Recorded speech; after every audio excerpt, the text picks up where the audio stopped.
திருக்குறள் குறள் எண் 17. அதிகாரம் 2. வான் சிறப்பு.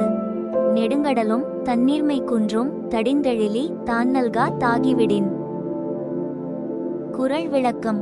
ஆவியான கடல் நீர் மேகமாகி அந்த கடலில் மழையாக பெய்தால்தான் கடல் கூட வற்றாமல் இருக்கும்.